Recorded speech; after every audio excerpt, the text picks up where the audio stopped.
ওনাদের ডাকে আজকে আমরা এখানে ছুটে এসেছি। আমাদের নারীদের কিভাবে অত্যাচার করা হতো জানেন?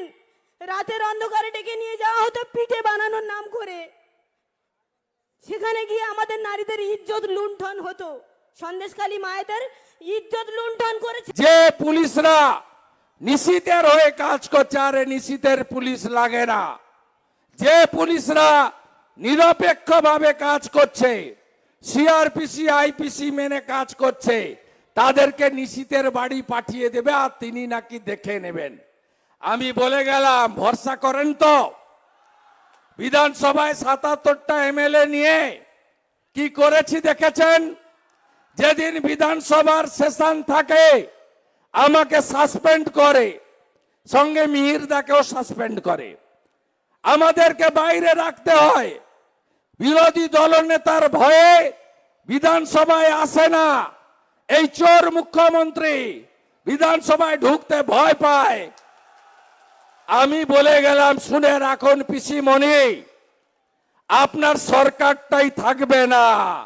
লোকসভাতে এমন রেজাল্ট হবে, আপনি তো সবে ট্রেলার দেখেছেন তাপস রায়ের। কত লম্বা তাপস রায় আছে, আমরা বের করব। 4 তারিখের ভোটের ফলাফলটা বেরোতে দেন। আমি আপনাকে বলি, সিপিএম হেরে যাওয়ার পরে চেষ্টা চরিত্র করে 5 বছর টিকেছিল, তারপরে ভ্যানিশ হয়ে গেছে। তৃণমূল যেদিন সরকার থেকে যাবে, এক রাত্রের মধ্যেই ভ্যানিশ হয়ে যাবে। আমি ভাবতে পারিনি কোনোদিন যে দুই দাদার সাথে আমরা দেখা করতে পারবো। কোচবিহারে এসে যে দুই দাদা, আমাদের এই দুই দাদা, এনাদের সঙ্গে দেখা করতে পারবো। আমাদের লড়াইয়ের সঙ্গী এনারা আমাদের এই দুই দাদা। দিদিরাও আছেন, এনারা অনেক সংগ্রাম করেছেন আমাদের ন্যায্য অধিকার পাইয়ে দিতে। সব থেকে বড় কথা জানেন, নারীদের অত্যাচার, সম্ভ্রম, লুট, কোনো কিছুই বাকি নেই। আমাদের মেয়েদের কোনো ইজ্জত নেই মাননীয় মুখ্যমন্ত্রীর কাছে। আমরা নির্যাতিত ওনাদের কাছে। আমাদেরকে পায়ের জুতো করতে রেখে চেয়েছিলেন উনি।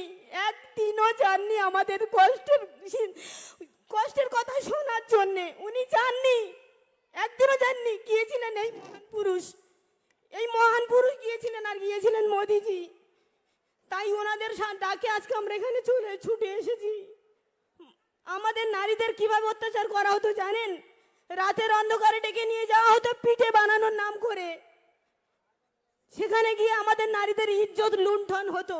সন্দেশখালী মায়েদের ইজ্জত লুণ্ঠন করে ছেড়ে দিত। বয়স্ক বাবাদের রাতের অন্ধকারে ডেকে নিয়ে গিয়ে পুকুরে পানা পরিষ্কার করানো হতো।